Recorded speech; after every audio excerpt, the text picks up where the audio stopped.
Hey everyone, तो आज आपको थंबनेल और टाइटल देख के पता लग ही गया होगा कि आज हम ब्लॉगर के फुटर कस्टमाइजेशन पे बात करने वाले हैं।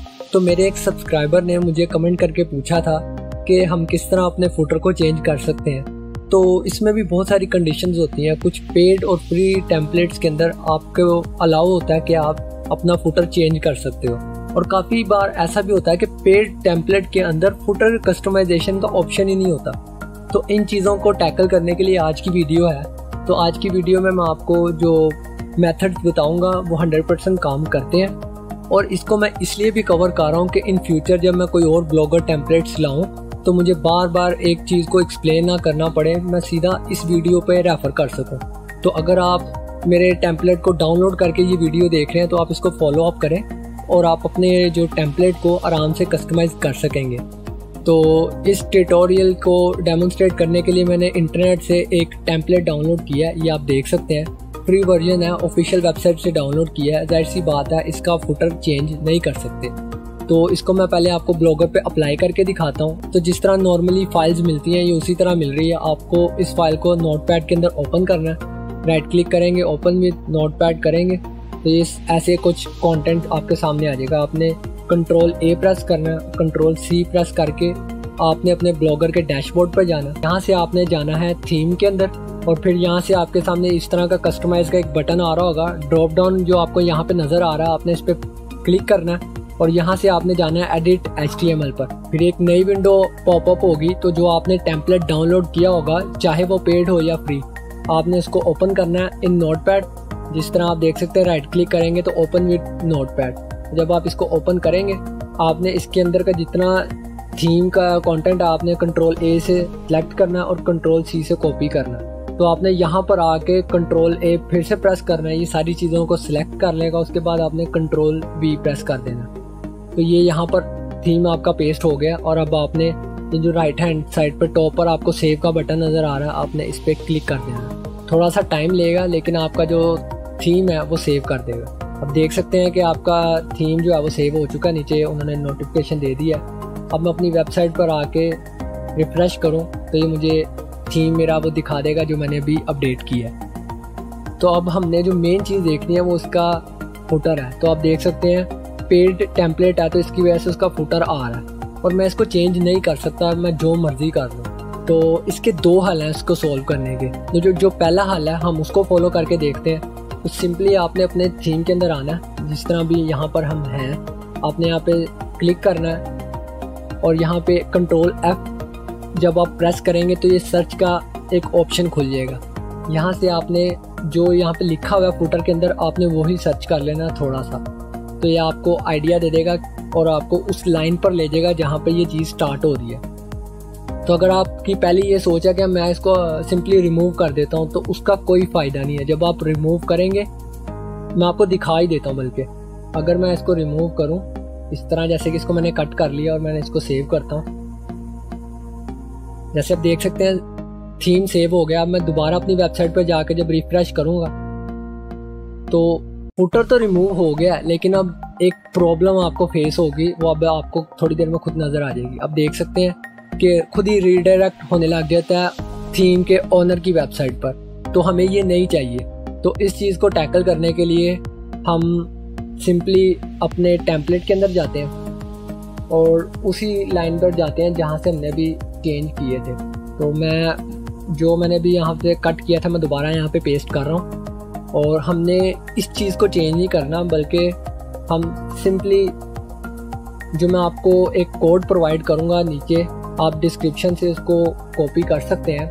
वो आपने जब अपना फुटर कॉपीराइट वाला सेक्शन ढूंढ लेंगे, जैसे कि अभी मैंने कॉपी करके तो ये फुटर ढूंढा था, तो जो कोड है जो मैं यहाँ पे अप्लाई करने वाला हूँ वो आपको डिस्क्रिप्शन में मिल जाएगा। आप सिंपली वहाँ पे जाके कॉपी कर सकते हैं। तो आपने सिंपली इस कोड को यहाँ से कॉपी करना है। इस तरह कॉपी करने के बाद आपने अपने इस फुटर सेक्शन में आना और इस डिव से पहले आपने इसको पेस्ट करना है।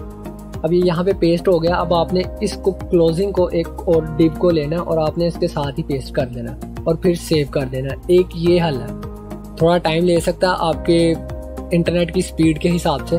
तो मैंने सेव तो कर लिया। मैं आपको ब्लॉगर का अपने दोबारा होम पेज दिखाता हूँ कि क्या कोई फ़र्क पड़ा है कि नहीं पड़ा। तो अब आप देख सकते हैं कि मेरा कस्टम फुटर अब नीचे शो होने लग गया है। तो अब आप इस फुटर को चेंज कर सकते हैं, वो भी सिंपली बस आपने अपने थीम के अंदर जाना है और जो मैंने कोड पेस्ट किया है आपको बस उसमें चेंजिंग करनी है। मैं आपको यहीं से दिखा देता हूँ। तो अब जैसे आप देख सकते हैं ये जो आपने को वेबसाइट नज़र आ रही है एज अ सैम्पल है, आप इसमें कुछ भी वेबसाइट का लिंक डाल सकते हैं, जैसे कि आपकी अपनी वेबसाइट, और जो आप उस टेक्स्ट को शो करना चाह रहे हैं आपको यहाँ पर लिखना है। तो मैं आपको एक बारी प्रैक्टिकली भी दिखा देता हूँ कि मैं क्या कह रहा हूँ। तो सिंपली आपको यहाँ पे अपनी वेबसाइट का लिंक डालना है, जैसे कि मैं google.com करके आपको दिखा देता हूँ। और यहाँ पे जो मैं शो करना चाह रहा हूँ वो मैं यहाँ पे लिख सकता हूँ। तो जैसे नाम दे देता हूँ। अब आप इसको सेव करेंगे तो यही फुटर मुझे नज़र आ रहा होगा। तो अब मैं रिफ़्रेश करूँ तो अभी चेंजेस नज़र आ जाएंगे।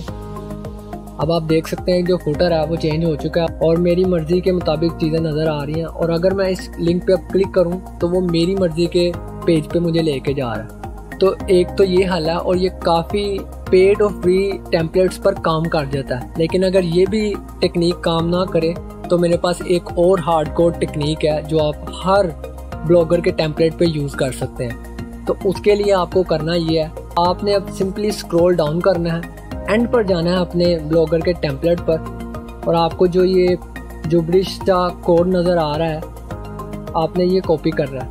आपको मेन स्क्रिप्ट से ये नज़र आएगा और अगर आपको इस तरह भी ना मिले तो आपको यहाँ से पता लग जाएगा ये पैकर लिखा हुआ है बेसिकली। तो आपने ये EVL से कॉपी करना शुरू करना है और इसको ड्रैग करते जाना है जहाँ तक मैं कर रहा हूँ। तो अगर आप ये सोच रहे हैं कि ये किस लैंग्वेज के अंदर लिखा हुआ है, तो ये जावास्क्रिप्ट की लैंग्वेज है। इसको इसलिए ये कन्वर्ट किया गया है ताकि जो थीम का साइज़ है वो भी ऑप्टिमाइज हो सके और कोई नॉर्मल यूज़र इस कोड के अंदर आसानी से चेंजेस ना कर सके, ताकि उसके जो टेम्पलेट में कोई ख़राबी पैदा ना हो। तो हमें तो अभी फ़िलहाल चेंजेस करने हैं, तो इसलिए हमने ये कॉपी कर लिया और आपको इस वेबसाइट का लिंक भी मिल जाएगा जिसके अंदर हम इसको उस लैंग्वेज के अंदर कन्वर्ट करेंगे जिसमें हमें समझ लग सके। तो ये लिंक भी आपको डिस्क्रिप्शन में मिल जाएगा। यहाँ पर आके जो आपने कोड पीछे से कॉपी किया था यहाँ पे आके आपने क्लिक करके पेस्ट करना और यहाँ पे अनपैक पे क्लिक कर देना। तो ये जो अब आपको दे रहा है थीम का कोड, ये अब समझ आने वाली लैंग्वेज के अंदर है। आपने यहाँ पे क्लिक करना है, Ctrl+A प्रेस करना है, Ctrl+C प्रेस करके आपने जो पीछे ये जुब्रिश सा कोड लिखा हुआ है आपने इस पे क्लिक करके यहाँ पे पेस्ट कर देना। अब जब आप यहाँ पे कोड पेस्ट कर देंगे आप देख सकते हैं अच्छी तरह फॉर्मेट हुआ हुआ है। आपने यहाँ से कुछ भी चेंज नहीं करना, बस आपने वो कोड ढूंढना है जिसके अंदर आपके फुटर के अंदर जो लिंक नज़र आ रहा है उसकी वेबसाइट का लिंक ढूंढना है। तो अगर आप देखें तो मुझे लास्ट जो कोड के अंदर लाइन्स हैं वो मुझे मिल गई हैं जिसके अंदर रीडायरेक्शन वाला लिंक है। तो आपने यहाँ से सिंपली इसको यहाँ से इन विंडो ऑन लोड तक ला के आपने इसको डिलीट कर देना और यहाँ से आपने सेव प्रेस कर देना। जब ये सेव हो जाएगा, जैसे आप देख सकते हैं सेव हो गया, तो अब मैं ऑफिशियली अपने फुटर को चेंज कर सकता हूँ जिस तरह मैं मर्जी चाहूँ। तो अगर हम आपको चेंज करके दिखाऊँ तो इसको रिमूव करने के बजाय आप अपनी यहाँ पे वेबसाइट का लिंक भी डाल सकते हैं और अब दोबारा रीडायरेक्ट वाला इशू आपको फेस नहीं होगा। जैसे कि मैंने कोड में चेंजेस कर लिए हैं, अब मैं इसको सेव करता हूँ और मैं आपको रिजल्ट दिखाता हूँ कि क्या आए हैं। ये सेव हो चुका है। अब मैं बैक आता हूँ और आपको दोबारा से अपना ब्लॉग दिखा देता हूँ। तो आप देख सकते हैं फुटर चेंज हो चुका है और मेरे कस्टमाइज लिंक के साथ है और कोई रीडायरेक्शन भी नहीं हो रही। तो मैं आपको फिर एक बार और रिफ्रेश करके दिखा देता हूँ। तो ये देख लें, तो ये अब रीडायरेक्शन नहीं कर रहा। और मैं आपको ये भी साथ साथ कहना चाहूँगा कि काफ़ी टेम्पलेट्स में आप कुछ भी कर लें, आप चेंजेस नहीं कर सकते। तो उनका तो कोई मेरे पास ऑफिशियली हल नहीं है, लेकिन ये ऑलमोस्ट 90 या 95% के जो टेम्पलेट्स इंटरनेट पे अवेलेबल हैं उस पर ये काम करता है। आप इसको ट्राई करें और मुझे कमेंट में बताएं कि आपके लिए ये मेथड काम किया है कि नहीं किया। तो that's all for the video. मिलते हैं अगली वीडियो में। Till then good bye.